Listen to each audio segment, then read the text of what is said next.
Bonjour et bienvenue. Le message qui va suivre vous est présenté par Impact Centre Chrétien Église de Lille.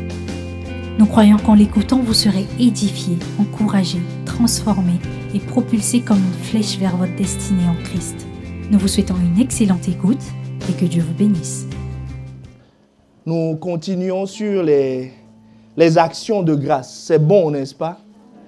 C'est bon de rendre grâce à Dieu qui a commencé à multiplier les actions de grâce. Dans ça vient en disant, « Oh Seigneur, je ne savais pas. » Vous savez, quand on découvre l'importance des actions de grâce, c'est comme quelqu'un qui était myope, dont les yeux avaient une myopie, et qui, tout à coup, met des lunettes. Bon, vous ne pouvez pas savoir ce que c'est. Mais le monde est beau. Quand on met des lunettes, on se dit, waouh, il y avait tout ça que je ne voyais pas avant. Qui comprend de quoi je parle? Voilà. Il en est de même pour l'action de grâce. Quand tu découvres l'univers, le monde des actions de grâce, tu te dis, mais Seigneur, tu fais tellement de merveilles, des choses extraordinaires. Des choses extraordinaires. Donc, nous restons sur notre test des 10 lépreux. Luc 17, le verset 11 à 19.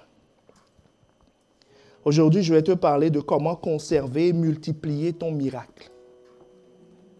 Ah, je croyais que... Comment conserver et multiplier ton miracle.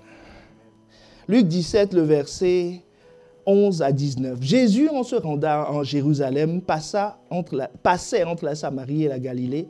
Comme il entrait dans un village, 10 lépreux vinrent à sa rencontre. Se tenant à distance, ils élevèrent la voix et dirent, « Jésus, Maître, aie pitié de nous. » Dès qu'il les eut vus, il leur dit, « Allez vous montrer au sacrificateur. » Pendant qu'ils allaient, il arriva qu'ils furent guéris. L'un d'eux, se voyant guéri, revint sur ses pas, glorifiant Dieu à haute voix.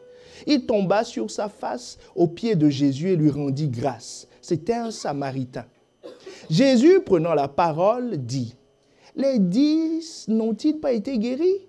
Et les 9 autres, où sont-ils? Ne s'est-il trouvé que cet étranger pour revenir et donner gloire à Dieu? » Puis il lui dit, « Lève-toi, va, ta foi t'a sauvé. » Que quelqu'un lise le verset 19, le dernier verset avec moi. Puis on va compter 1, 2 et 3. Lève-toi, va, ta foi t'a sauvé. C'est de ça dont nous allons parler aujourd'hui. Lève-toi, va, ta foi t'a sauvé. La dernière fois, je vous disais que le taux de prévalence de l'ingratitude, c'est-à-dire la fréquence, le nombre de fois, c'est-à-dire si tu prends 10 personnes, 9 sont ingrates.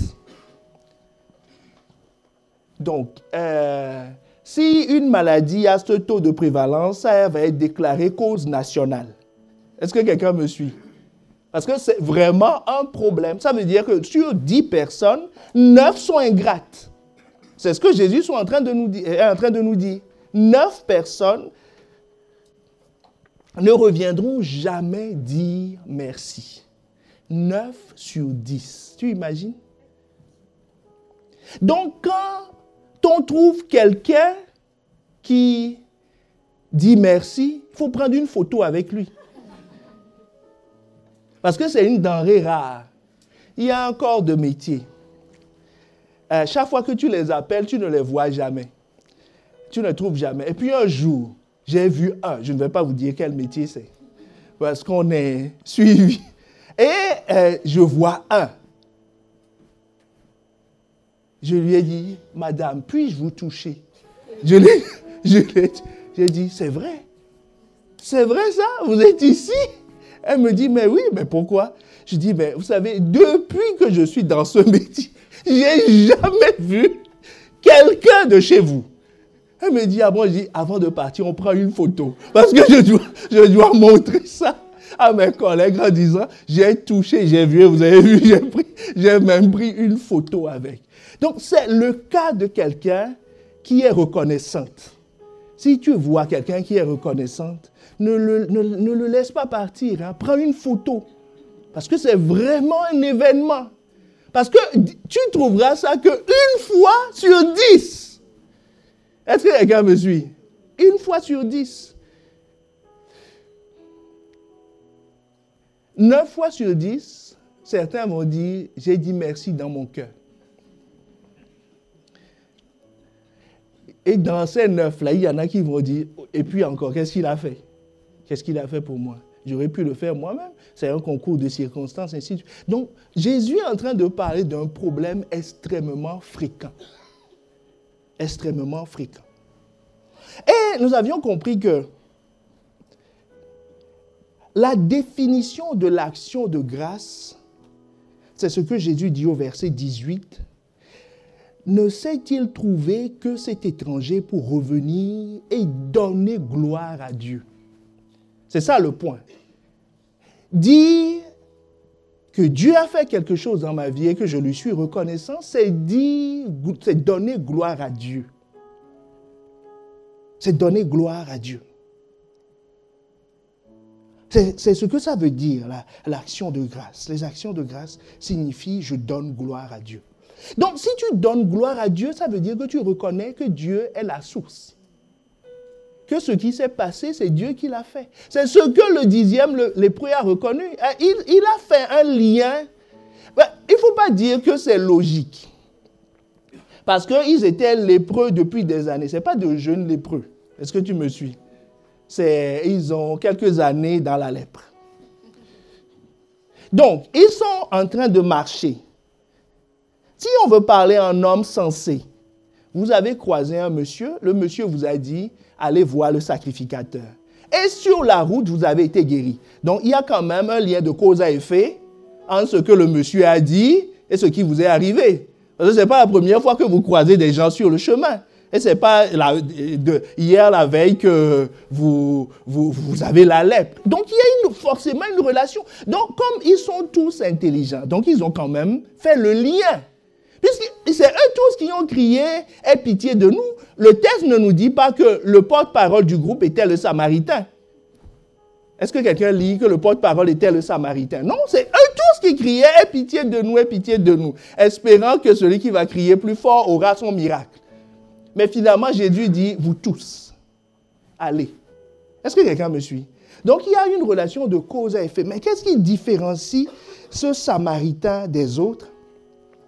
C'est que lui, il a accepté le fait que c'est la parole de Jésus qui l'a guéri. Donc, je suis en train de te dire qu'il y a une différence entre la conception intellectuelle de la relation de cause à effet et l'acceptation dans le cœur. Est-ce qu'on est ensemble? Ce n'est pas un problème de compréhension qu'ils ont. Ils ont tous compris que c'est quand même ce que Jésus a dit. Ça peut faire un effet, mais tout le monde ne l'accepte pas dans le cœur. Certains ne reviennent pas dire merci par orgueil. Ou bien, vous êtes là ou vous êtes parti. Ou bien, je n'ai pas bien parlé. Je dis par orgueil. Je croyais que vous alliez dire amen. Voilà. Parce que le fait même de revenir dire merci, il vit ça comme une humiliation supplémentaire. C'est-à-dire, il est en train de reconnaître, pas tacitement, mais là explicitement, qu'il avait un problème et que ce n'est pas au travers de telle personne que ça s'est produit. Ou bien, c'est ça. Il ne veut pas le reconnaître. Il préfère reconnaître que c'est Dieu. Parce que les 9, là, quand ils sont partis, quand leur mère va les croiser, elle dit, mon petit, on dirait que tu es guéri. Il va dire, oui, Dieu m'a fait grâce. Il préfère dire, Dieu m'a fait grâce, plutôt que de reconnaître le canal par lequel ça s'est fait. Donc, l'ingratitude dont on parle, ce n'est pas que les gens, ces 9 là sont partis et n'ont jamais dit merci à Dieu. Mais Jésus dit un point qui est important ici. Il dit, il n'y a-t-il que cet étranger pour revenir? Est-ce que tu me suis?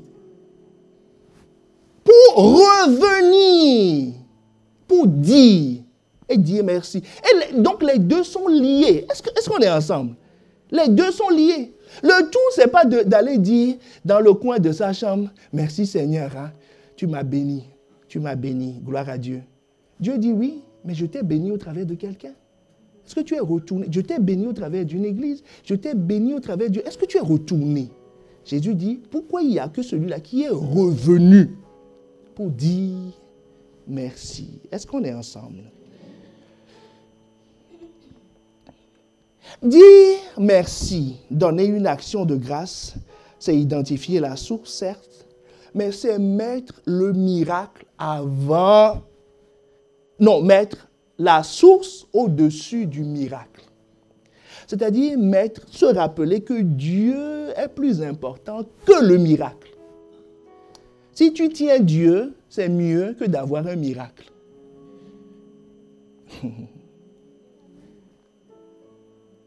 C'est ça qui a permis à Shadrach, Meshach et Abednego, les trois amis de Daniel qui étaient en prison, on leur a dit, on va vous mettre dans la fournaise hein, si vous ne reniez pas. Est-ce que vous êtes sûr que votre Dieu va vous sauver? Il dit, écoutez, nous, on veut Dieu. Donc, qu'il sauve ou qu'il ne sauve pas, ce n'est pas un problème. Nous, on veut Dieu. Est-ce qu'on est ensemble? Voilà. Vous voyez la différence là où c'est une attitude de cœur. Donc, les gens ne veulent pas reconnaître, qu'il y a un canal par lequel Dieu est passé pour les bénir.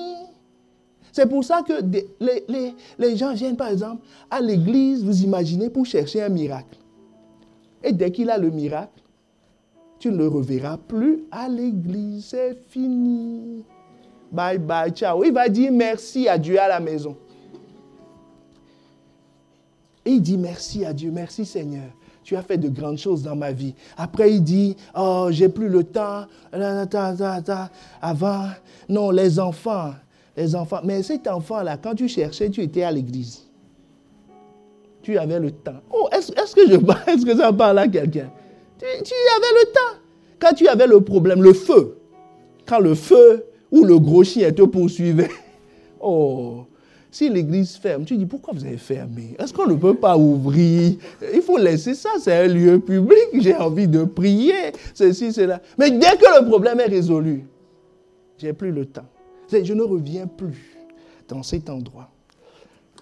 Certains, ils sont comme quelques-uns parmi les 9, ils disent, ça me rappelle trop de mauvais souvenirs. Ah bon? Donc Dieu est devenu ton cauchemar. Donc tu veux dire, quand je le vois, il me rappelle des mauvais souvenirs parce que c'est quand ça n'allait pas. Ou bien, c'est des raisons qui existent, non? Ah. Mais nous allons être délivrés au nom de Jésus. Donc voilà, l'action de grâce identifie la source. Et la source, c'est Dieu. Et comprend que Dieu est plus important que le miracle.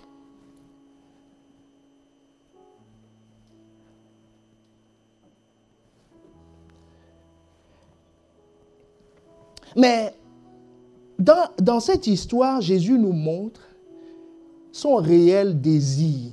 Parce qu'il ne leur a pas tout dit au départ. Il leur a juste dit, allez voir le sacrificateur, n'est-ce pas? Et dimanche dernier, j'ai expliqué pourquoi aller voir le sacrificateur et tout ça. Il leur dit, allez juste voir le sacrificateur. Mais quand nous lisons le verset 19, nous comprenons en réalité quelle était l'intention de Jésus. Mon point est ceci, Dieu ne veut pas te guérir de la lèpre. Jésus ne veut pas te guérir de la lèpre. Il veut te sauver. C'est différent. Jésus ne veut pas guérir quelqu'un de la lèpre. Parce que la lèpre n'est qu'un obstacle. La lèpre n'est qu'un accident sur ton parcours. La lèpre n'est qu'un événement qui a pour but de t'empêcher de vivre ce que Dieu veut que tu vives. La lèpre a sorti ces individus de la société. La lèpre les a couverts de honte et la lèpre mettait sur leur tête une malédiction. Est-ce qu'on est ensemble? C'est de ça dont Jésus voulait les débarrasser. Mais eux, ils ont demandé au début, comme nous tous, nous demandons toujours quelque chose. On demande quelque chose. Mais il te dit, d'accord, je t'accorde ça. Mais il veut plus.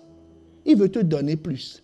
Parce que sa parole dit, ce que l'œil n'a point vu, ce que l'oreille n'a point entendu. Donc ça veut dire que ce qu'il veut te donner, tu ne peux même pas le demander, puisque ça n'est jamais monté dans ton cœur.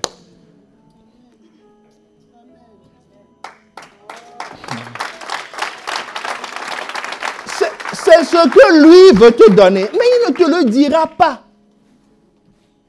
Il dit, c'est ça que tu veux?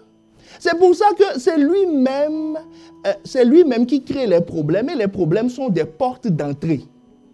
C'est pour t'attirer. Ça, c'est l'appât. L'appât. Pour t'attirer. Parce que c'est clair que si on te le dit n'importe comment, tu vas dire non, mais de temps en temps, il bloque. Il dit stop. Voilà. Et quand tu es couché, il te parle. Vous savez, certains, c'est la maladie. Quand tu cours, il t'allonge un peu. Tu regardes le même plafond à longueur de journée. Oh. Là, tes oreilles deviennent tendres. Les bouchons de cérumen tombent. On entend. Le cœur devient sensible. Voilà. Ou quand on est fauché. De toute façon, tu n'as nulle part où aller. Du coup, la Bible devient lisible. Quand avant, le problème, c'était la télé. On a coupé l'abonnement. Donc, il n'y a plus que ça. Donc, on prend le temps. Est-ce que quelqu'un me suit? Voilà, mais ça, ce n'est qu'une porte d'entrée. Il ne veut pas te maintenir dans cet état. Et ceux qui n'écoutent pas, ils disent tout le temps, oui, Dieu me brise. Il va te briser jusqu'à quand? C'est un marteau-piqueur, enfin, je ne sais pas. Pourquoi il va donc, lui, un père va te prendre et tout le temps te briser. C'est que tu n'écoutes pas. Tu n'écoutes pas les arrêts, les stops, les signaux. Il a tout fait, il ne comprend pas. Donc, il dit, enfermez-le un peu. Il va réfléchir. On le fait. On le fait dans la vie. On le fait dans la vie. Pour permettre à quelqu'un de réfléchir, des fois, on le met au coin. On dit, reste là, tu vas réfléchir. Et on réfléchit très bien. Est-ce que quelqu'un me suit? Donc, Jésus ne voulait pas les guérir. Eux, ils ont demandé à être sortis de la lèpre. C'est ce qu'ils ont demandé. Mais ce n'est pas ce que lui voulait leur donner. Ce qu'il voulait leur donner, c'est ce qu'il a révélé au verset 19. Il a dit, ta foi, lève-toi, va. Ta foi t'a sauvé. Nous allons lire la même chose dans la version parole vivante. Puis, s'adressant à ce Samaritain, il lui dit, relève-toi. Que quelqu'un dise, relève-toi. Et va. Il lui dit, poursuis ton chemin. Est-ce que tu vois la différence? Dans le va, il dit, poursuis ton chemin. Ça veut dire qu'il était bloqué quelque part. Il n'était plus sur son chemin, il ne poursuivait plus son chemin. Jésus lui dit, lève-toi, poursuis ton chemin. Tu as un chemin à faire, tu as une trajectoire, tu as une vie qui t'attend. Je te libère pour que tu rentres dans les plans de Dieu. Je ne te libère pas pour que tu ailles faire des courses. Je te libère pour que tu rentres dans les plans de Dieu. C'est ce qui s'est passé avec la belle-mère de Pierre. Dès que Jésus l'a guérie, elle avait la fièvre quand Jésus est arrivé chez elle. La Bible nous dit quoi? Elle s'est levée pour le servir. Est-ce que quelqu'un me suit? Il te libère pour que tu puisses vivre ce que Dieu veut pour toi. Il lui dit, poursuis ton chemin. Ta liberté t'est donnée. Tes capacités sont restaurées. Ta vision est restaurée. Tu peux à nouveau continuer ta route. Donc la lèpre n'est qu'un moyen, un obstacle qui le bridait, qui l'immobilisait. Ce problème n'est qu'un obstacle pour que tu tournes en rond. C'est pour ça que Jésus vient, il te dit, il veut te libérer pour que tu puisses continuer, vivre ta vie. Donc le vrai problème pour les hommes, c'est les symptômes. Mais le vrai problème pour Dieu, c'est la cause. Le problème pour ce monsieur, c'est sa lèpre. Mais le problème de Jésus, pour lui, c'est le plan de Dieu dans sa vie. Le plan est plus important que le problème. Et le plan est contenu, caché en Dieu. C'est pour ça que Dieu est plus important que ton miracle.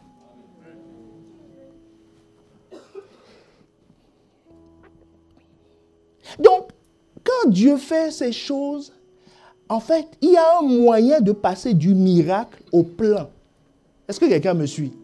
Il y a un moyen de passer du miracle à ce que Dieu veut. Il y a un moyen de passer de l'événement qui est arrivé dans ta vie à un temps T au surnaturel. C'est pour ça que Jésus lui dit, ta foi t'a sauvé. Donc ça veut dire que cet homme est passé de la guérison de sa lèpre à quelque chose de spirituel. Vous voyez, on est toujours sur la foi. On n'a jamais quitté la foi. Vous avez remarqué. Voilà. Donc, Jésus est en train de dire que cet événement est quelque chose que Dieu a prévu pour te faire passer du miracle à la foi.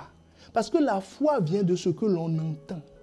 Ce que l'on entend vient de la parole de Christ. Et nous avons longuement parlé de ça pour expliquer que la foi va commencer toujours par quelque chose de naturel, apparemment naturel. Mais tu vas arriver à la conclusion que derrière ce naturel, il y a un surnaturel.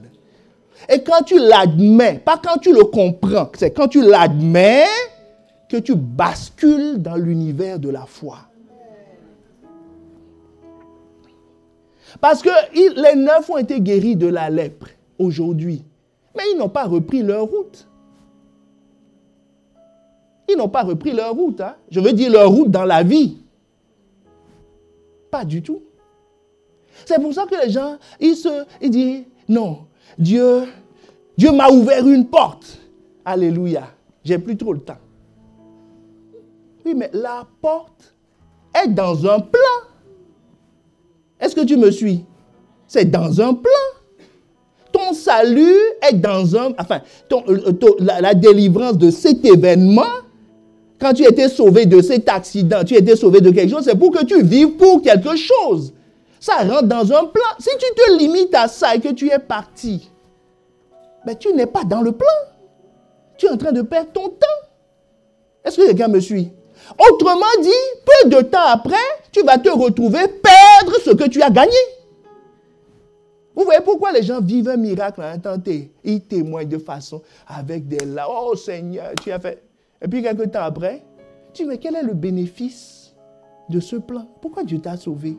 Il t'a sauvé pour quelque chose. Mais qu'est-ce que tu es en train de faire? Qu'est-ce que tu es en train de vivre? Non, je suis retourné à mon ancienne vie. Les choses anciennes sont redevenues anciennes. Dit, mais non, ce n'est pas ce que dit le verset. On dit les choses anciennes sont devenues nouvelles. Dit, oui, ça c'est le verset. Mais moi, les choses anciennes sont redevenues anciennes. Ou d'actualité. Est-ce que quelqu'un me suit?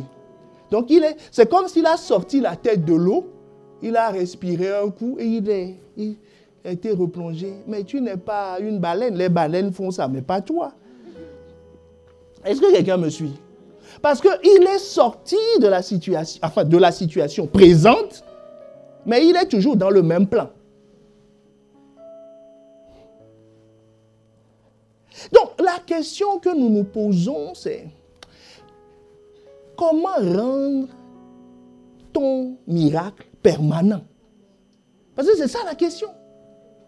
Donc, sur les 9, leur miracle n'est pas permanent. Ça, c'est sûr. C'est sûr, je te le garantis. Si Jésus dit, il n'y a qu'un seul qui est revenu. Ah, donc ça veut dire qu'ils sont sortis du plan. Mais le 10e, le lépreux, l'étranger samaritain, il est rentré dans le plan. Pourquoi? Jésus dit, la clé, c'est la foi.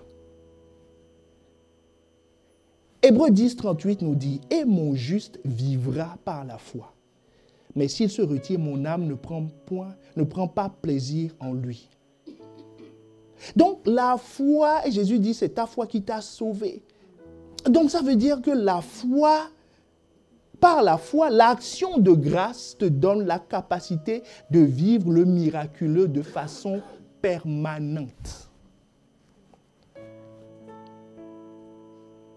De façon permanente. Pourquoi? Parce que si tu viens dire merci, ça veut dire que tu as reconnu le surnaturel qui est derrière, n'est-ce pas?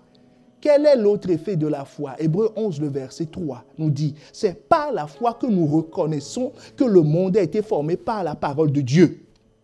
En sorte que ce qu'on voit, c'est-à-dire ma lèpre qui est guérie, n'a pas été faite de choses visibles.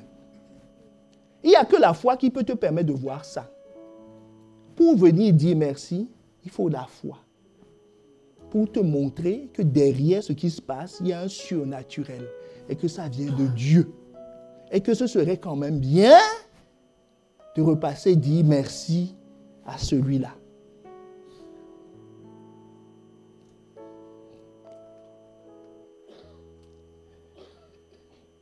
Autrement dit, celui qui rend grâce à la foi. Et la foi lui permet de continuer à vivre, écoute-moi bien, la foi lui permet de continuer à vivre ce pourquoi il a rendu grâce. Je le répète, la foi que tu as eue dans un domaine, pour une activité, va te permettre de continuer à vivre ça.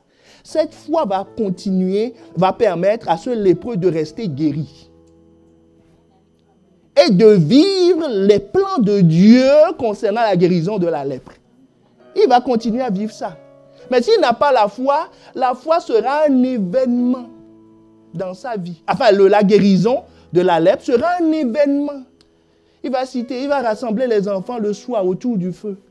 Il dit, vous savez, il était une fois votre père qui a été guéri de la lèpre il y a quelques années. Les enfants m'ont dit, ah bon?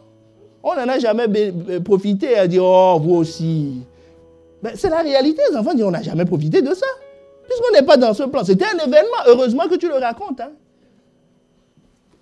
Est-ce que quelqu'un me suit? Donc, bien-aimé, aujourd'hui, il ne faut pas que tes miracles se racontent à l'imparfait. Disant, Dieu il m'avait sauvé. Il avait fait ça dans ma vie. Non, quand tu rassembles les enfants, il faut leur dire, écoutez, Dieu nous sauve. Vous voulez que je commence par qui? Ce midi ou hier?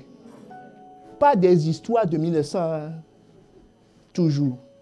Est-ce que quelqu'un me suit? Voilà. Un témoignage frais.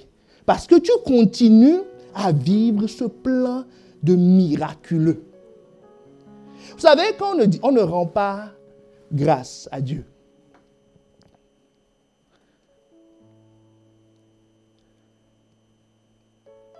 la bénédiction se transforme en malédiction.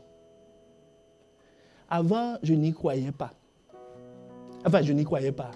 Je ne pensais pas que c'était biblique. Et dans cette affaire, il ne faut même pas accuser le diable. Le diable dit, pardon, je ne suis pas dedans. Laissez-moi tranquille. Moi, je n'ai rien fait.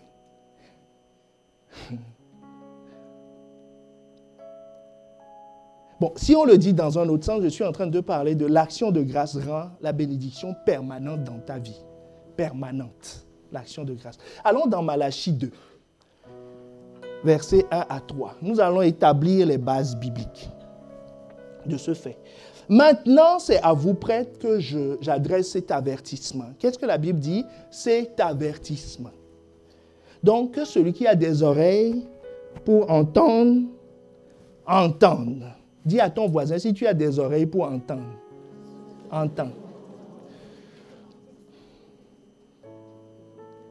Verset 2. Si vous n'écoutez pas, si vous ne prenez pas à cœur de m'honorer, dit l'Éternel, le Seigneur des armées célestes, alors j'enverrai la malédiction contre vous.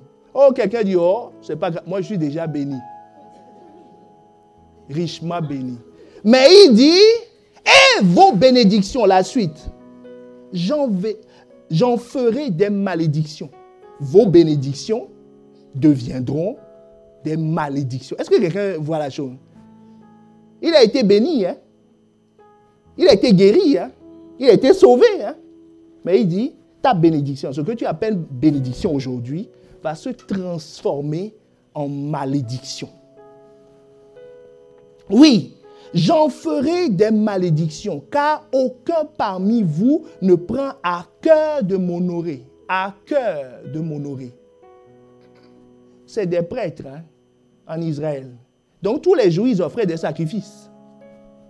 Tous les jours. Même au moment où on leur dit, là, tous les jours, ils font toujours. Mais seulement Dieu dit, vous ne l'avez pas à cœur. C'est un rituel. C'est une habitude. Vous ne prenez pas ça à cœur. Vous ne prenez pas ça au sérieux. Vous ne comprenez pas que, pour moi, l'action de grâce est quelque chose de capital. Verset 3. Je vais détruire votre postérité et vous jeter à la figure les excréments des bêtes que vous offrez en sacrifice lors de vos fêtes. Donc vous voyez qu'ils offrent des sacrifices. Hein? Dieu dit, vous allez voir, je vais ramasser leur caca pour faire simple. Et vous jetez tout ça à la figure. Et puis, l'on vous emportera au dehors avec les bêtes, avec tes sacrifices. Et on va te prendre avec le sacrifice, tu iras là où vont les sacrifices. Donc une bénédiction peut se transformer en malédiction. Si on n'honore pas Dieu pour ce qu'il a fait.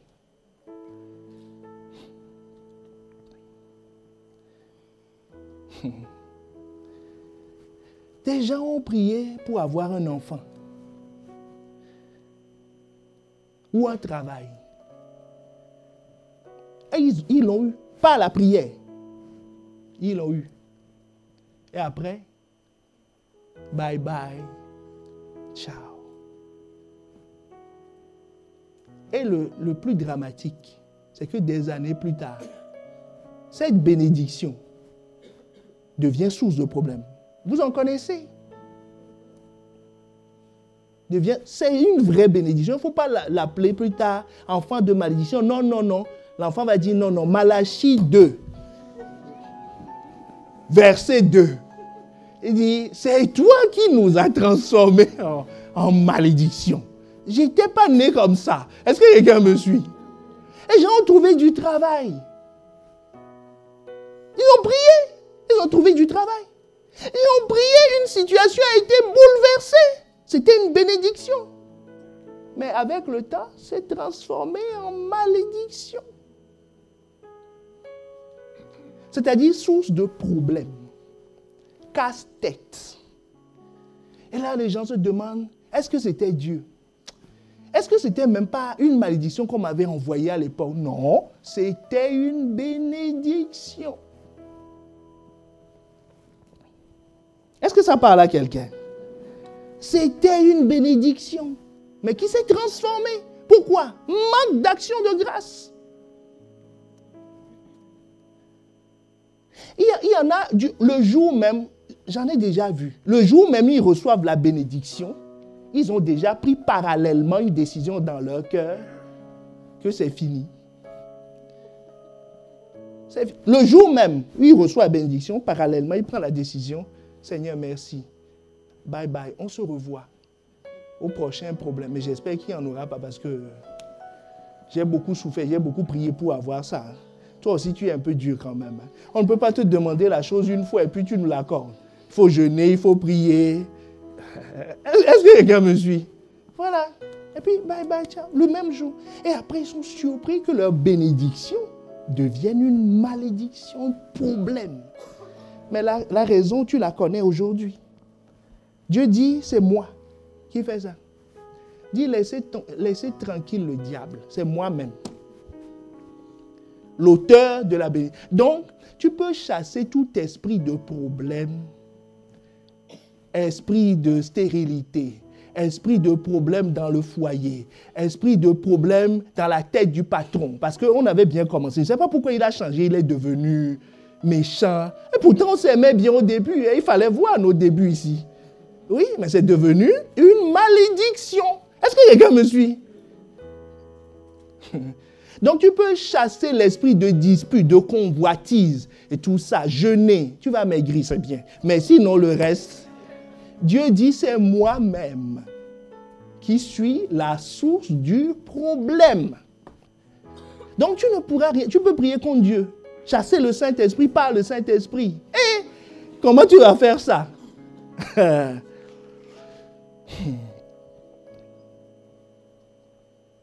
Dans la version Louis II, on voit un détail. Nous sommes en train de voir les signes. Hein? Les signes. Quand on reste au stade de la lèpre et qu'on ne rentre pas dans le plan de Dieu, dans la version Louis II, le verset 3 nous dit « Je détruirai vos semences ». C'est fort, hein? Si Dieu dit « Je détruirai vos semences », il est en train de dire que je suis en train de détruire la perpétuation de ta bénédiction. Tu n'auras que ce que tu as dans les mains aujourd'hui. Dès que tu auras fini de manger, c'est bon. Ça ne se reproduira plus. Puisqu'il n'y a pas de semences. Est-ce que quelqu'un me suit? Donc ça ne se reproduit. C'est pour ça que je te dis, ils vont être guéris de leur lèpre aujourd'hui. Mais demain, un panari peut les emporter. Sur le même doigt.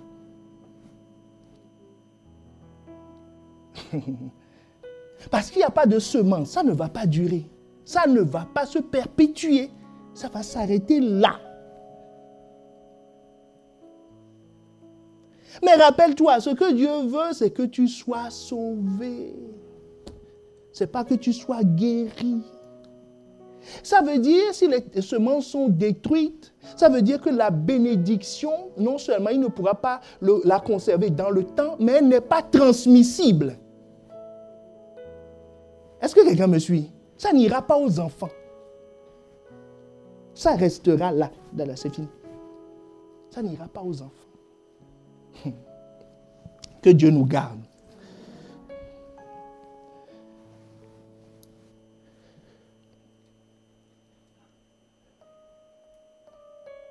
Donc, comprenons bien que nous devons rendre grâce à Dieu pour tout ce qu'il fait. Pour tout ce qu'il fait.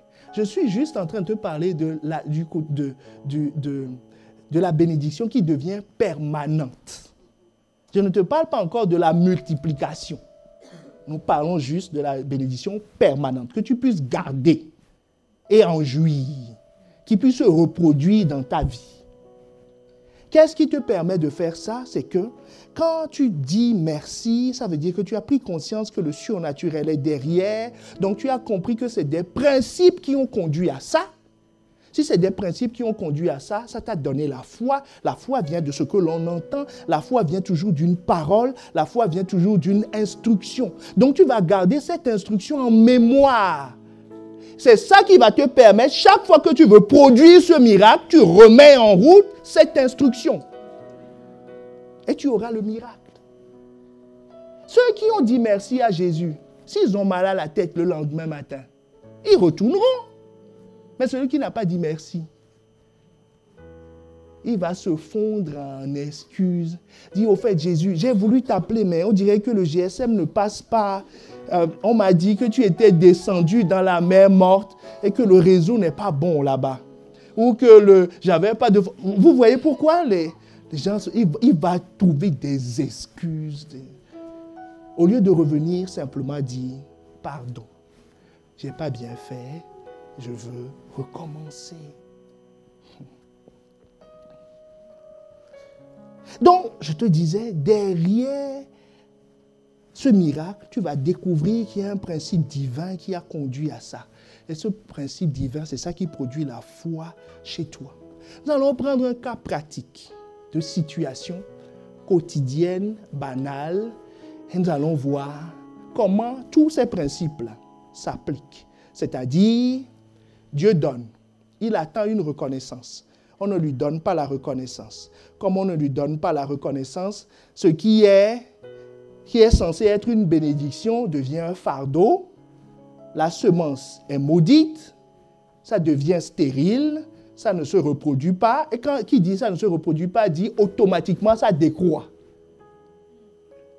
Est-ce qu'on est ensemble?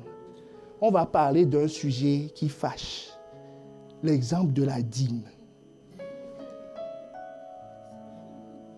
On peut ou pas? Alléluia.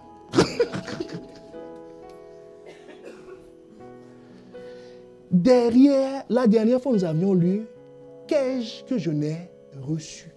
Donc ça veut dire que tout ce que tu as. Si tu travailles à l'école, le cerveau, ce n'est pas toi qui l'as acheté. La force d'aller, ce n'est pas toi qui l'as acheté.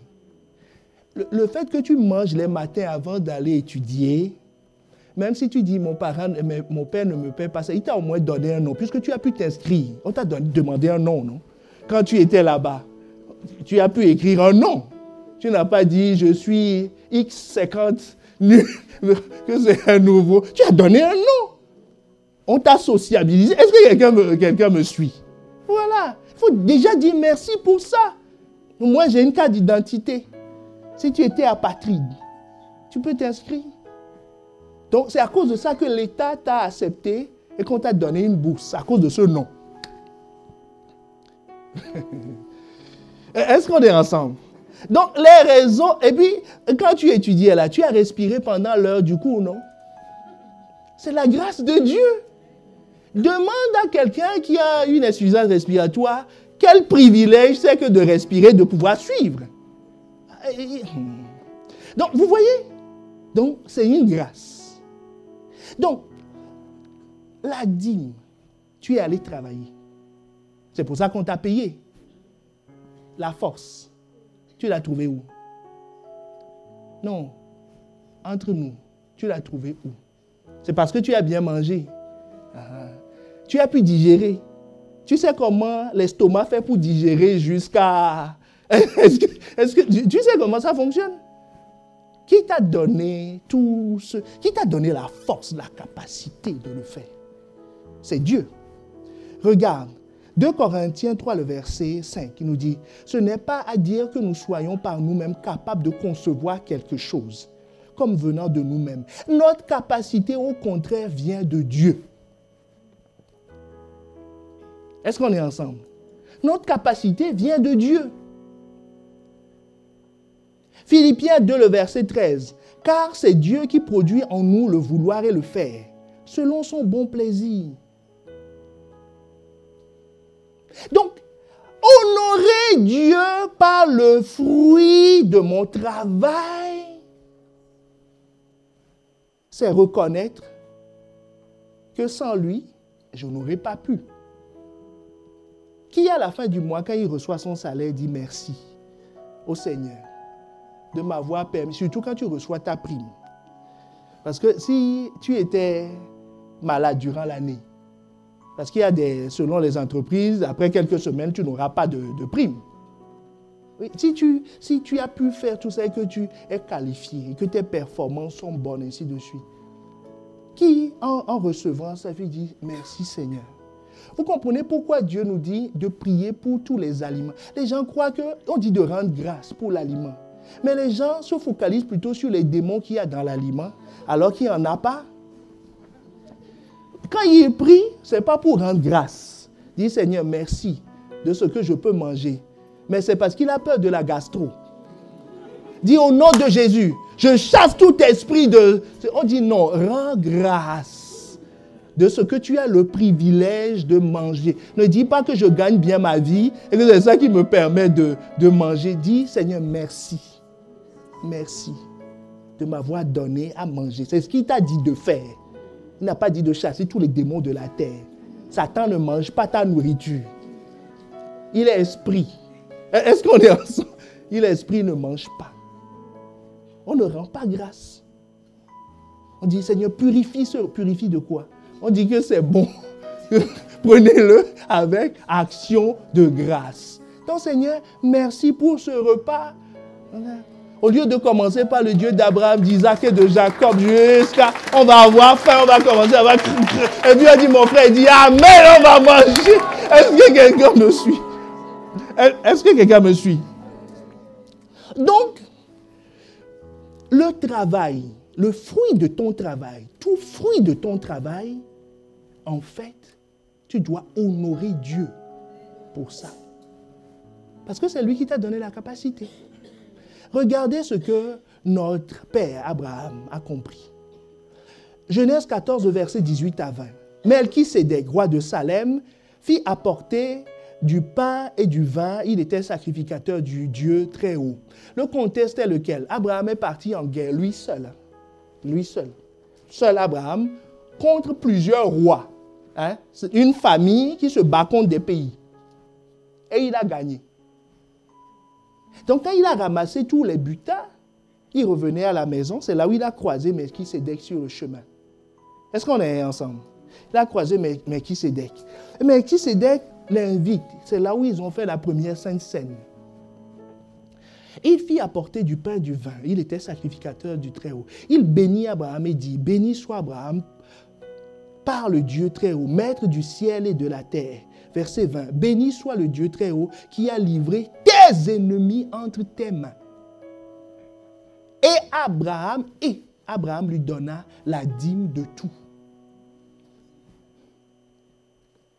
C'est l'Ancien Testament. Hein? Qu'est-ce que Melchisédek vient de lui dire? Melchisédek lui dit, Abraham, la victoire que tu viens d'avoir là, c'est Dieu. C'est-à-dire, il y a un surnaturel derrière. Que ce n'est pas toi. Hein? Je te dis, une famille avec quelques ouvriers qui sont des bergers de base vont affronter des militaires de profession. Et pas une armée, plusieurs armées, ils gagnent. Mais Melchisédek lui dit, mon gars, c'est Dieu qui l'a fait. Comme le lépreux a compris que ces joies n'ont pas poussé parce que le vent de la Galilée était favorable. Que c'est Jésus. C'est la parole de Jésus. Est-ce que quelqu'un me suit? Qui a changé la chose. Donc il lui dit, rends grâce. Et pour rendre grâce, pour son butin, Abraham lui donna la dîme de tout. Maintenant, Hébreux 7, le verset 1 à 3, nous explique dans le Nouveau Testament ce qui se passait dans le monde spirituel. En effet, ce Melchisédek, roi de Salem, sacrificateur du Dieu Très-Haut, qui alla au-devant d'Abraham lorsqu'il revenait de la défaite des rois qui le bénit, et à qui Abraham donna la dîme de tout. De tout, hein. Tous ses revenus. Tous ses revenus.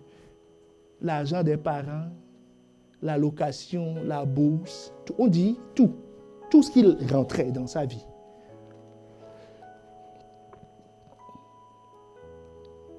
Qui était d'abord roi de justice d'après la signification de son nom et ensuite roi de Salem, c'est-à-dire roi de paix, qui est sans père, sans mère, sans généalogie, qui n'a ni commencement de jour, ni fin de vie. Est-ce que c'est un homme, ça? Bon. Mais qui est rendu semblable au Fils de Dieu. Donc, c'était l'incarnation de Dieu, de Christ, qui a visité Abraham et qui lui a dit, Abraham, ce que tu viens d'avoir là, tu veux le conserver? Tu veux conserver ta victoire? Sinon, demain, les rois vont se réveiller, leurs enfants vont se réveiller et se rappeler que ta famille, vous leur avez fait la guerre, ils viendront vous raser. Tu veux conserver ta victoire? Rends grâce à Dieu. Est-ce que quelqu'un me suit? Ce que Abraham a fait. Ce que Abraham a fait. Qu'est-ce qui se passe quand on rend grâce à Dieu par nos dîmes? Malachie 3, le verset 8 à 12. Nous sommes juste en train d'étudier un cas particulier. Il ne faut pas dire que c'est parce que nous avons besoin d'argent qu'on fait ce message. Non, dis-le à ton voisin, qui n'ont pas besoin d'argent. Nous sommes à l'aise sur le sujet. Mon épouse et moi, enfin, celle qui travaille à la comptabilité ici est témoin. On s'est rendu compte que avec la progression du nombre, le nombre de contributeurs n'a pas augmenté selon le nombre. Mais, ce n'est pas ça le point, ça importe peu. Parce que vous savez, l'Église est infiniment plus riche que nous. Tout à l'heure, tu vas comprendre que Dieu n'a pas besoin de ton argent. L'Église est infiniment plus riche que nous. Que tout l'argent que tu peux imaginer. L'Église est plus riche que Bill Gates.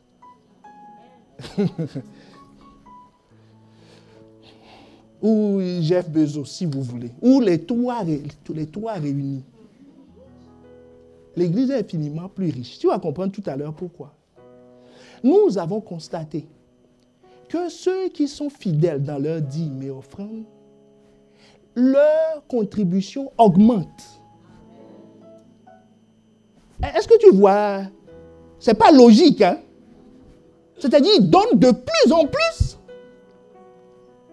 Donc, ça veut dire qu'il y a une multiplication dans leur vie. Ils ne vont pas emprunter de l'argent pour venir déposer. Est-ce que quelqu'un me suit? Non.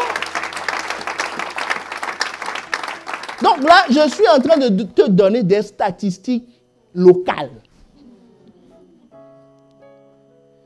Donc, nous-mêmes, on vit la même chose.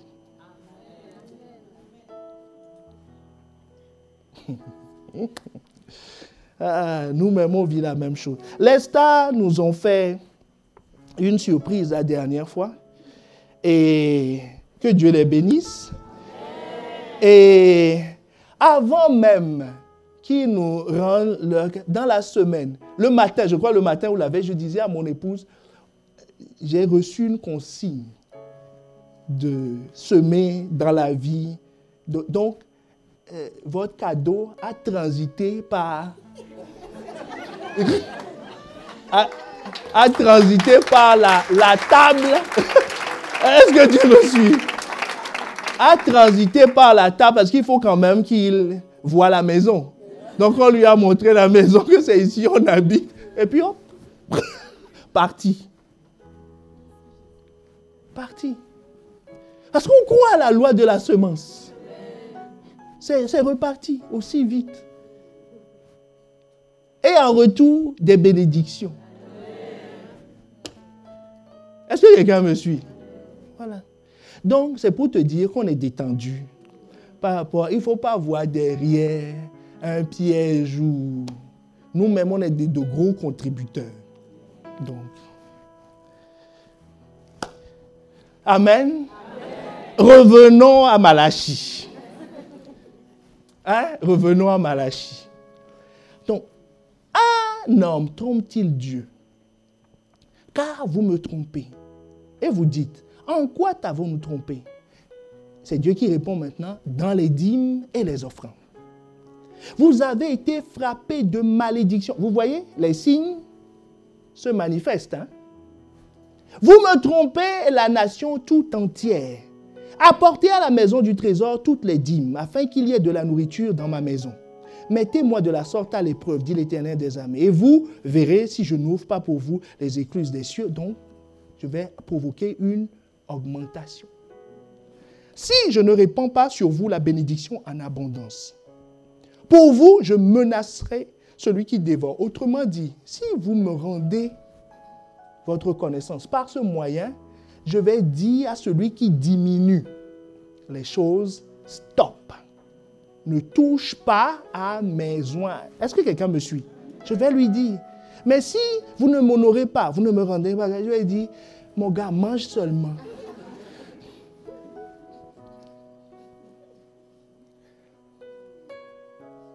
Il ne vous détruira pas les fruits de la terre, et la vigne ne sera pas stérile dans vos campagnes, dit l'Éternel des armées. Les fruits de la terre, la vigne dont il parle, c'est les choses que tu as données. Tu verras ça tout à l'heure. Dit l'Éternel des armées, toutes les nations seront heureuses, ainsi de suite. Maintenant, Deutéronome 14, verset 23. Je t'ai dit, les fruits de la terre et la vigne, que Dieu a dit, je vais protéger. Tu vas dire, je ne suis pas agriculteur, mais la terre te produit des choses. Hein. C'est ça qui te donne des revenus. Et tu mangeras devant l'Éternel ton Dieu dans le lieu qu'il choisira pour y faire résider son nom, la dîme de ton blé, de ton mou, vous voyez, les fruits de la terre, et de ton huile, et les premiers-nés de ton gros bétail et de ton menu bétail, afin que tu apprennes à craindre toujours l'Éternel ton Dieu. Donc vous comprenez pourquoi Dieu met ça. Ce n'est pas pour lui, ce n'est pas pour manger, c'est pour que tu te rappelles que c'est lui. Est-ce que quelqu'un me suit? C'est pour que toi tu te rappelles, parce que chaque fois que tu viens lui donner, ça veut dire que Seigneur, je sais que ce mois aussi, c'est toi. Et il te met ça comme un élément pour t'obliger à revenir, pour ne pas, parce qu'il sait qu'on oublie vite. Est-ce qu'on est ensemble? On oublie vite. Va dire non, ce mois-ci, c'est moi qui ai travaillé. Dieu, tu as fait du 1er au 5, mais le reste, c'est moi. Il dit non, il ne faut pas que tu oublies ça. Donc tous les mois, reviens pointer ici. C'est pour ça. Il ne mange pas ton blé.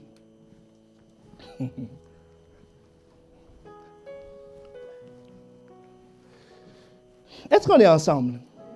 Donc l'ordonnance que Dieu a placée, c'est l'ordonnance que Dieu a placée pour que tu te souviennes que c'est lui la source.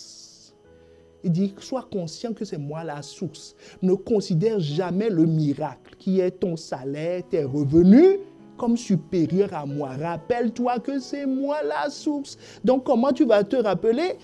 Tu apportes moi le 10e parce que ce 10e m'appartient. Il dit, ça m'appartient. Ce n'est pas à toi. Donc, ça veut dire que les 90 autres sont largement suffisants.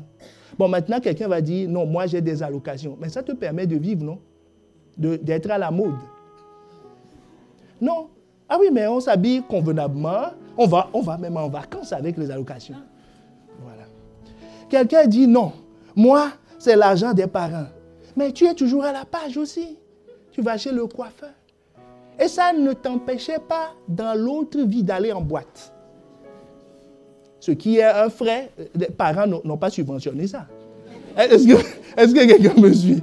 Ils ne t'ont pas envoyé un chèque en disant plus ceci pour la boîte de nuit. C'était, tu reçois, non, mais tu trouvais.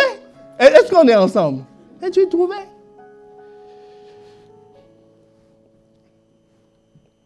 Je n'ai qu'une bourse. Tout ça, ça permet de faire. On a été étudiant. Ça fait tout ça. Habillage, transport, sortie. Un mojito par-ci. Ça fait tout ça. C'est contenu dedans. Mais la seule chose qui a un problème à se trouver, c'est la dîme. Lui, enfin elle, n'ont dit non. J'ai pu trouver le mojito, mais toi, je ne sais pas pourquoi. Pourquoi tu veux nous empêcher de... Parce que si je donne ça à Dieu, ça veut dire que je vais me priver de quelque chose. Non, tu ne vas te priver de rien.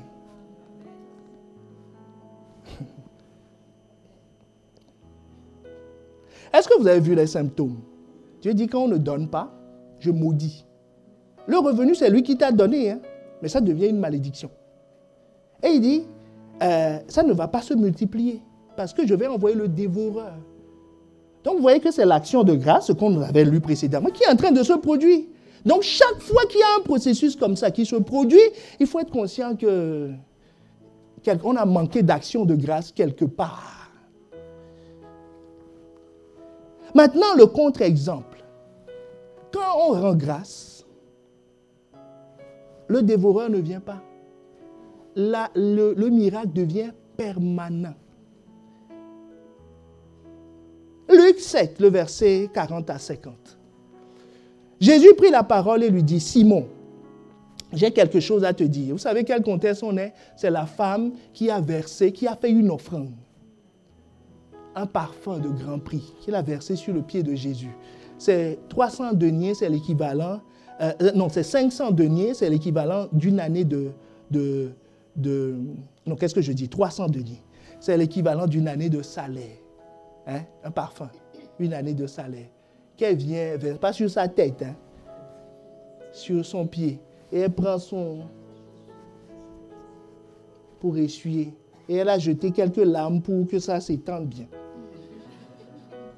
Est-ce que tu vois la scène? Donc tout le monde était choqué par ce qu'elle vient de faire. Mais Jésus prit la parole et lui dit, Simon, j'ai quelque chose à te dire. Maître, parle, répondit-il. Un créancier avait 2 débiteurs. L'un devait 500 deniers et l'autre 50. Comme ils n'avaient pas de quoi payer, il leur rendit à tous 2 leurs dettes. Lequel l'aimera le plus? Simon répondit, celui, je pense, auquel il a le plus remis. Jésus dit, bien, tu as bien jugé. Puis, se tournant vers la femme, dit à Simon, vois-tu cette femme? Je suis entré dans ta maison. Tu ne m'as point donné d'eau pour laver mes pieds, de l'eau, hein, pour laver mes pieds. Mais elle les a mouillés avec ses larmes. Elle les a essuyés avec ses cheveux. Tu ne m'as point donné de baiser. Mais elle, depuis que je suis rentré, elle n'a point cessé de me baiser les pieds.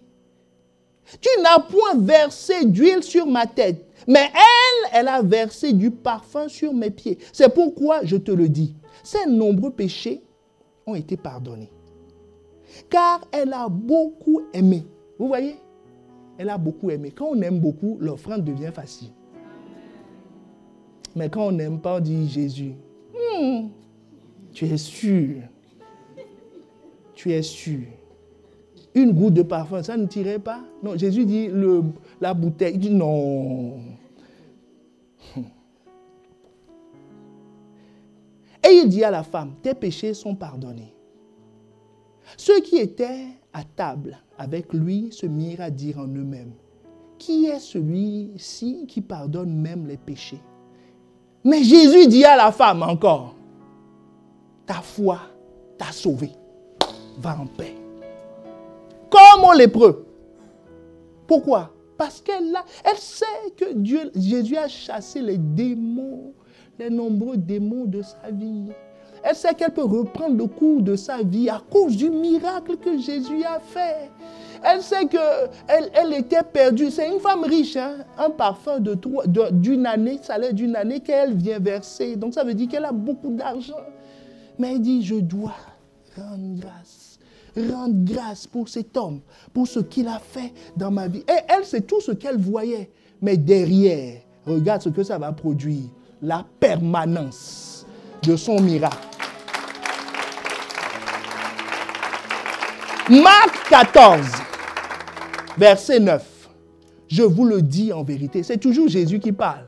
La même histoire racontée par Marc. Je vous le dis en vérité, partout la bonne nouvelle sera prêchée dans le monde entier. On racontera aussi en mémoire de cette femme ce qu'elle a fait. C'est ce que je suis en train de faire. Je suis en train de raconter ce qu'elle a fait. Son miracle est permanent. C'est une femme aussi qui était sortie de la trajectoire que Jésus a réintégrée. Et là, avec ça, elle vient d'être réintégrée de façon... Tant que la terre sera terre et que l'évangile sera prêché, Jésus dit, on parlera d'elle. C'est ce qui va t'arriver.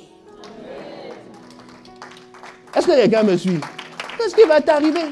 Si tu sais être reconnaissant, ton miracle deviendra permanent. Permanent. Et vous savez ce qui empêche qui s'attaque aux dîmes et aux offrandes? Ce n'est pas ton intelligence. Hein? Il y a un démon derrière qui s'appelle l'esprit de cupidité, dont la manifestation est l'amour de l'argent. 1 Timothée 6, le verset 10. Car l'amour de l'argent est une racine de tous les maux. Parce que les problèmes qui vont arriver, c'est-à-dire la stérilité, c'est-à-dire les semences seront maudites, et la décroissance, le dévoreur, ça a une racine de tous les maux qui vont t'assaillir si tu ne rends pas grâce. Ces mots ont une racine, l'amour de l'argent. Comment cet esprit parle, cet esprit impur, il parle comment? Par la bouche des hommes, pour commencer. Dans l'histoire de cette femme, il y a 2 protagonistes qui ont parlé. Le premier, on va le citer. Quand tu vois son CV, tu comprends que... Jean 12, verset 4. Un de ses disciples, Judas Iscariote, fils de Simon, celui qui devrait le livrer, dit. Est-ce que vous pouvez afficher la suite? Voilà, dit. Verset. Pourquoi n'a-t-on pas vendu ce parfum 300 deniers pour le donner aux pauvres? La suite. Il disait cela non qu'il se mit en peine des pauvres, mais parce qu'il était voleur. Est-ce que tu vois le problème? On n'a pas dit qu'il volait de temps, on dit il est voleur. Donc il incarnait un esprit. C'est pour ça que dans Malachie 3, le verset 8, Dieu dit, pourquoi vous me volez? Vous voyez, c'est le même mot. Pourquoi vous me volez? Donc c'est un esprit qui fait ça.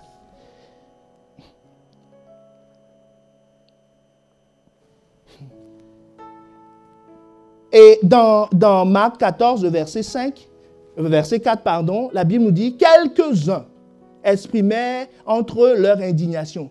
Donc Pierre aussi, il était un peu indigné. Mais lui, il n'a rien dit. Il a juste dit, c'est encore quoi ça? C'est tout. C'est Judas qui a pris la parole, qui a dit, mais non, c'est pas possible. 300 deniers, on aurait pu le vendre, on aurait pu. Qu'est-ce que ça signifie? Ce que ça exprime toujours, c'est qu'on estime que Dieu n'est pas digne de notre offrande. Il dit, 10%, c'est beaucoup, hein? On trouve que c'est beaucoup. C'est-à-dire, il ne le mérite pas. C'est ce qu'on est en train de dire, hein? Il dit non. S'il avait demandé 2%, j'aurais pu lui donner. Ça, il le mérite. Mais 10%, lui aussi, il prend cher. Hein? J'ai fait regarder combien coûte le logement. Les dépenses liées au logement. Parce qu'il dit, c'est ma maison. Il dit, c'est pour qu'il y ait à manger dans ma maison. C'est pour ça que je vous dis. Donc, comparons dans la vie combien coûte une maison dans le revenu moyen des Français. C'est entre 20 et 29% de leur revenu. INSEE. C'est les données de l'INSEE. Donc, c'est largement supérieur à la dîme.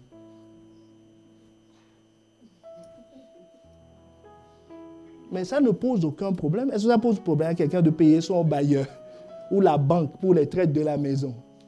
Nous, on veut être heureux dans notre maison. On rajoute même des choses. Et on n'a pas compté le forfait, tout ça. On a dit non. C'est-à-dire, tu paies les murs et un peu d'électricité. Est-ce que quelqu'un me suit? C'est tout. Ça dépasse largement la dîme. Ne parlons pas de la voiture, les assurances. Ne parlons pas du petit mojito en semaine. Mais pour Dieu, non, c'est trop. C'est trop, c'est tous des voleurs. C'est pas, on n'est pas voleurs. Hein. Dis non. Pourquoi? Non, c'est pas sérieux, c'est trop. 10%, lui, regarde tout ce que je gagne. Oh, donc ça, je vais lui donner. Non, ça, c'est pas possible. Mais le reste, quand il prend ses 29% ou 20%, quand il donne au bailleur, il dit gloire à Dieu. J'ai pu payer mon loyer ce mois-ci. Non, ce que je dis, c'est pas vrai. Il dit gloire à Dieu, il dit non, c'est vraiment un exploit. Quand il vient à l'église, il dit Seigneur, merci. J'ai pu payer mon loyer. Dieu dit, ah bon? Hein? Et tu es content? Je dis, oui. Parce que, tu sais, dans le monde, tout le monde ne peut pas. Mais moi, par la grâce de Dieu, j'arrive à payer. Ainsi de suite. Donc, tu as une force quelque part que tu prends. Dis oui, Seigneur, regarde, je suis en bonne santé. Dis, ah bon, qui t'a donné la force? Est-ce que tu m'as honoré? Est-ce que tu m'as dit oui? Dis, mais oui, quand même, j'ai chanté tes louanges ce matin. Dis, ah bon? Est-ce qu'on est ensemble? Donc, c'est un esprit. Il ne faut pas prendre ça pour ta logique. En disant, non, c'est parce que j'ai calculé, j'ai réfléchi. Non, il y a quelqu'un qu'on appelle la cupidité, qui développe l'amour de l'argent. Voilà. Et qui fait que Dieu ne peut pas prendre cette valeur. Oh non, c'est trop. 10%, non, lui aussi. Il mange trop. Que lui, 1% même, c'est gentil. C'est pour ça que quand on dit les offrandes, regarde. Quelle est la pièce que je ne veux pas dire? Dis merci Seigneur. Et sous d'autres cieux, on danse beaucoup autour du tronc. Et puis, on laisse ça. Est-ce que vous comprenez que c'est du mépris? C'est du mépris. C'est important d'expliquer ça, parce que ça ne sert à rien de donner si on n'a pas cette attitude de cœur. Ne donne pas, parce que tu perds ton argent. Est-ce qu'on est d'accord avec ça? Si quelqu'un ne veut pas donner avec joie, et comme une action de grâce, mon ami, moi-même, je te dis, ne donne pas, parce que tu perds, va manger avec. Tu vois? C'est mieux. Dis, Seigneur, je ne peux pas te donner, parce que tu ne le mérites pas. Donc, je vais manger, je ne veux pas perdre mon argent. Parce que si tu lui donnes ça, est-ce qu'on est ensemble? Non, c'est moi-même le pasteur qui vous dit, ce n'est pas la peine de donner. Quand les conditions ne sont pas réunies, quand on n'est pas reconnaissant, ce n'est pas la peine. Ce n'est pas la peine. Mais quand ton cœur est rempli de joie, de reconnaissance, donne.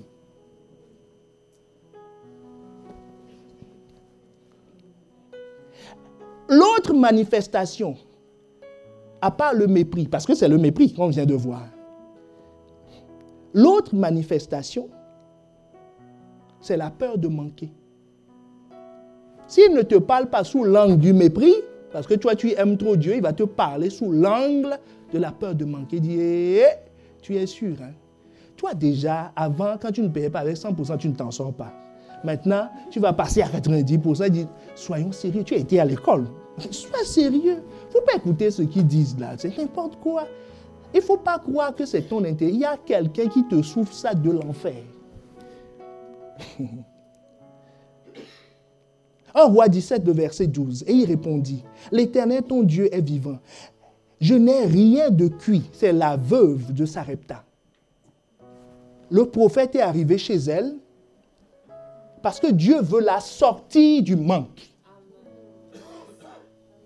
C'est pour ça que Dieu est venu. Sinon, Jésus lui-même reprend cette histoire et dit, vous croyez que c'est pour rien que Élie a été envoyé chez la veuve de Sarepta, qui avait d'autres veuves en Israël? Pourquoi elle? C'est parce que Dieu veut la visiter. Donc Dieu envoie le prophète. Le prophète arrive et trouve la veuve avec son enfant, avec un peu d'huile. Il ne leur reste que ça. Et le prophète ose dire, fais du pain, un petit gâteau avec le peu d'huile et la farine. Les voisins auraient entendu ça, auraient dit, hé, prophète, tu n'as pas pitié de la veuve et de l'enfant qui pleure là-bas. Le peu de farine, le peu d'huile, vous voyez, on va dire que c'est les voleurs, ça, qui sont arrivés chez nous. Donc, on va te challenger à donner, non pas pour enrichir, parce que ça va changer. Rien du tout. Mais c'est la peur de manquer qui fait qu'elle dit, et voici, je ramasse 2 morceaux de bois, puis je rentrerai. Je préparerai cela pour moi et pour mon fils. Nous mangerons et après quoi nous mourrons. C'est ce qu'on va faire. On dit, prophète, pitié. La peur de manquer lui soufflait ça à l'oreille. Tu vas manquer. Mais le prophète a challengé ça. Il faut dire non. Non, je comprends maintenant. C'est ça même qu'il faut faire. Fais-moi manger. Elle a fait à manger au prophète. Elle a donné. Si tu donnes, Si Dieu ne sauve pas, tu vas mourir un jour plus tôt. Est-ce que ça change quelque chose dans le séjour des morts de venir un jour plus tôt ou un jour plus tard? Est-ce que quelqu'un me suit? Est-ce que ça change quelque chose? Si tu penses que tu vas être fauché, tu seras fauché plus tôt. Mais de toute façon, ça va arriver.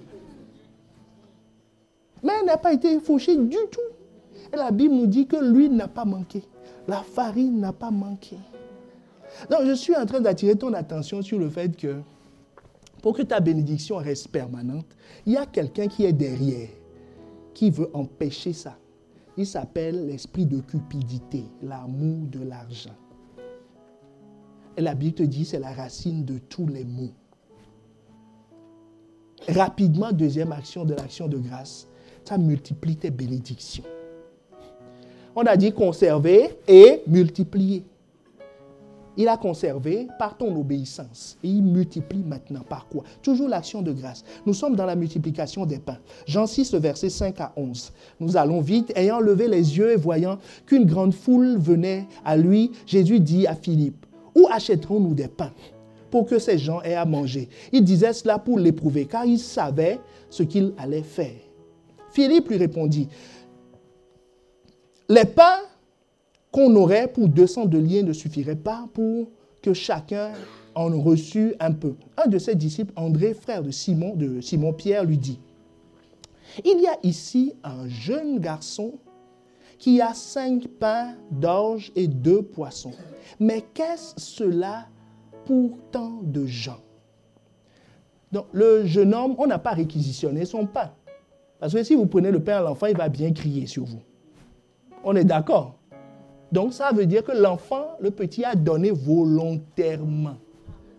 On a dit, est-ce qu'on cherche du pain et des poissons? Il a dit, moi, j'ai 5 pains et 2 poissons que maman m'a remis pour le midi. L'apôtre André lui demande, veux-tu donner le pain petit? Il dit, prenez une offrande.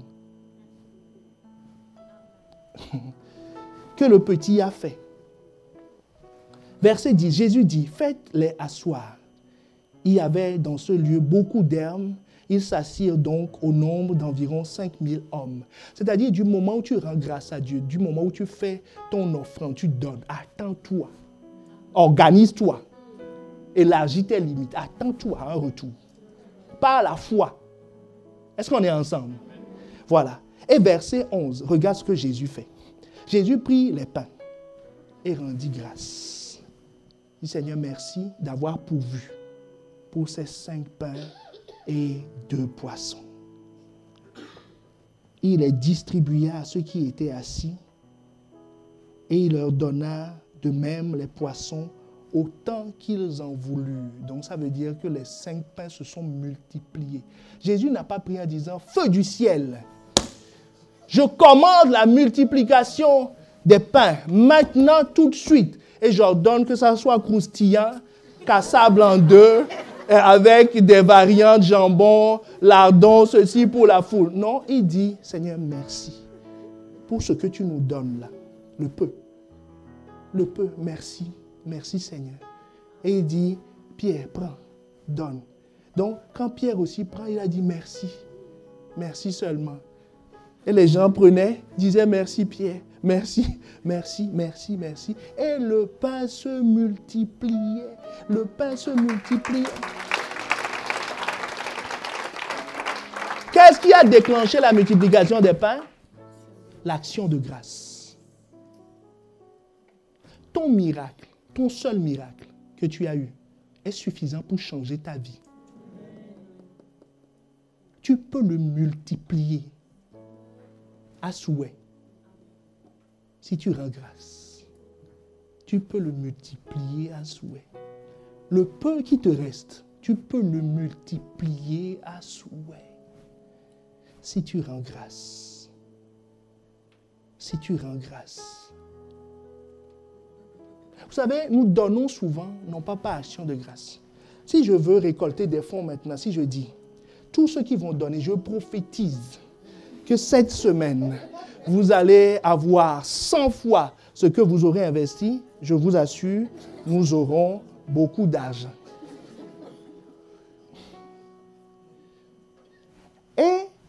ceux qui vont le faire vont avoir les sangs que j'ai prophétisés. Est-ce que vous me suivez? Dieu va le faire. Hein? Si je dis, donnez. Vous aurez au centuple cette semaine, vous l'aurez. Moi, je le crois. Vous l'aurez. Mais seulement, ce sera ponctuel. Est-ce qu'on est ensemble? Ça ne va pas se multiplier. Hein? Les sangs que tu vas prendre, il faut les manger vite. Parce que ça va disparaître très vite. Si tu attends 2 semaines, ça disparaîtra. Mais Dieu respecte sa parole. Donc, elle s'accomplira. Mais ce n'est pas ce que Dieu veut de nous. Que Dieu ne veut pas des pots de vin que tu tentes de le soudoyer. Le prendre pour un multiplicateur d'argent. Voilà. Quand tu as besoin de quelque chose, on dit, il faut semer pour la guérison de ta mère. Dis, combien? Je donne. Dis, non, pour ton père, il faut ceci. Ça va se produire. Est-ce que quelqu'un me suit? Parce que Dieu n'est le débiteur de personne. Donc, si tu lui donnes, tu auras en retour. Mais ce n'est pas ce qu'il veut pour toi.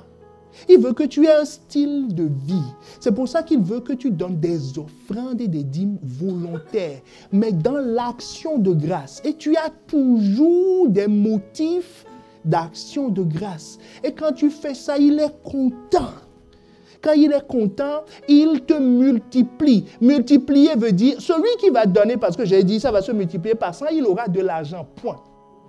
Mais celui qui donne par action de grâce, vous avez écouté les quelques témoignages qu'on a, les témoignages qu'on a eus, tu vas récolter en relation. Tu vas récolter, ça c'est la multiplication. Parce que tu n'as pas demandé ça. Tu vas récolter en grâce, en opportunité, en toute chose. Ça, c'est ce qu'on appelle la multiplication. Mais celui qui veut faire une transaction avec Dieu, Dieu dit, OK, tu m'as donné, moi je suis le débiteur de personne. Tu as donné 1 centime, je vais te donner 100 centimes. Tu as donné ceci, c'est point. Et après ça, il n'y a rien entre nous. Mais celui qui dit, Seigneur, moi je te l'apporte de tout mon cœur. Parce que c'est le fruit de mon travail. C'est toi qui m'as donné la force. J'apporte ça pour t'honorer. Celui qui dit ça, Dieu dit c'est bien. Non seulement ça ne diminuera pas, mais je vais te le multiplier au centuple et de 1000 façons. C'est là où il va commencer à te surprendre de 1001 manières. Oh. Est-ce que quelqu'un veut se lever? Est-ce que quelqu'un veut se lever?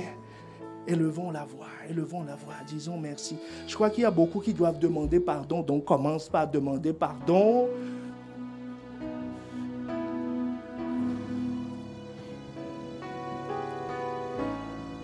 Et que ça ne reste pas un vain mot. Corrige ton erreur. Corrige ton erreur. Parce que ce n'est pas une question de discours. Et rappelle-toi, ce n'est pas pour prendre de l'argent à quiconque. Nous n'en avons pas besoin. Dieu pourvoit. Dieu pourvoit. Dieu pourvoit et il pourvoira. Ça, je n'ai aucune inquiétude concernant cela. C'est pour que cette grâce puisse couler. Il dit, si j'avais faim, Psaume 52, si j'avais faim, je ne te le dirais pas, car le monde est à moi et tout ce qu'il renferme. Est-ce que je mange la chair des taureaux? Est-ce que je bois le sang des boucs? Offre pour Dieu, pour sacrifice à Dieu des actions de grâce et accomplis tes vœux envers le Très-Haut. C'est ce qui déclenche le secours divin, parce que c'est le verset 15 qu'on avait lu la dernière fois qui te dit « Et invoque-moi au jour de la détresse.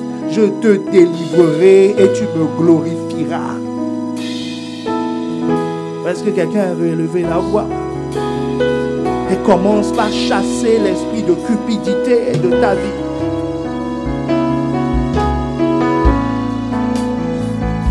En prenant des résolutions. Parce qu'on est esclave de celui à qui on obéit. Tu ne peux pas le chasser au nom de Jésus. Tu vas le chasser par ton obéissance. Ton obéissance.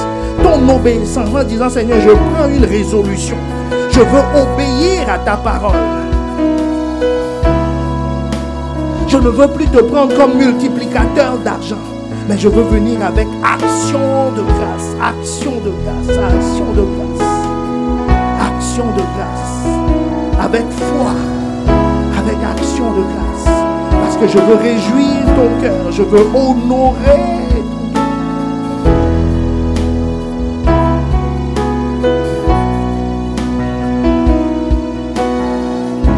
Oui, tu es.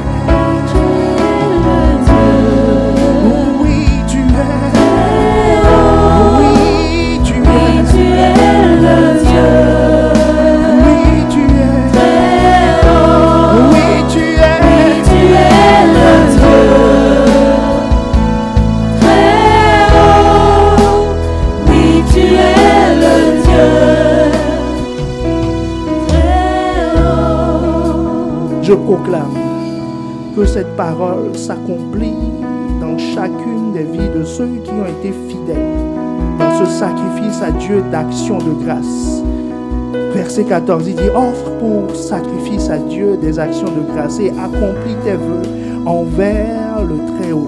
Et je proclame dans le nom de Jésus, tous ceux qui ont été fidèles jusqu'alors, invoquez l'Éternel au jour de la détresse. Il vous répondra, il vous délivrera. Il vous délivrera. Et tu le glorifieras. C'est-à-dire, tu seras encore plus reconnaissant. Dans tous les domaines, je proclame sur les vies la permanence des bénédictions. Je proclame sur les vies la multiplication. La multiplication. Que Dieu élargisse vos canaux et envoie encore plus de provisions. Encore plus de provisions, encore plus de provisions. Que vous viviez, que nous vivions l'abondance. L'abondance qu'il y a dans sa présence. Seigneur, ma prière, accorde la grâce à ceux qui vont rejoindre ce train de vivre les mêmes miracles. Afin qu'on soit un. Afin qu'on soit un. Dans la joie et dans les actions de grâce. Dans le nom de Jésus, dans le nom de Jésus, nous disons Amen, Amen. Nous espérons vivement que vous avez été édifiés par ce message.